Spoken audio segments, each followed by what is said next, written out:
उन्होंने फिर खीर पुआ ये अच्छे अच्छे पदार्थ सामने रखे। भगवान जो संत वेश में कुष्ठी रूप में थे, उन्होंने कहा खीर पकवान नहीं पाते। उनका प्रभु हम तो वैष्णव हैं, हमारे यहाँ तो प्याज लहसुन भी नहीं बनता। आप संत वेश में आए, आप भूखे वापस लौट जाएंगे, आप रुकिए, मैं कसाई वाले से मांस लेकर के आता हूँ। उन्होंने कहा नहीं नहीं, कसाई वाले का मांस नहीं चाहिए, हमें कसाई वाले का मांस नहीं चाहिए। यदि आप पवाना चाहते हो तो अपने पुत्र का मांस पवा दो। पत्नी की तरफ देखा, कहा ये क्या संत है, लेकिन संत पे दोष दर्शन करके या उनको भूखा वापस करके।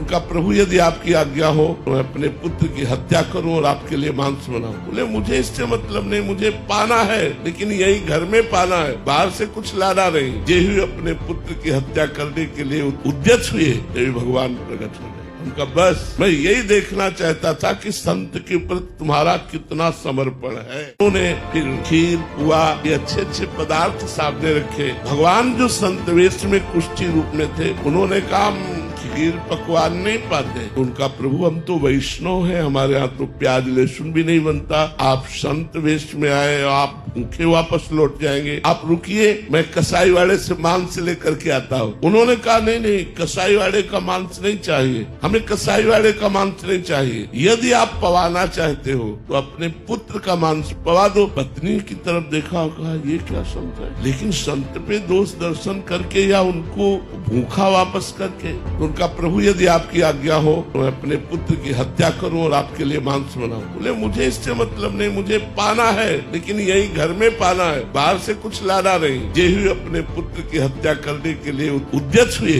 देवी भगवान प्रकट हुए। उनका बस मैं यही देखना चाहता था कि संत के ऊपर तुम्हारा कितना समर्पण है।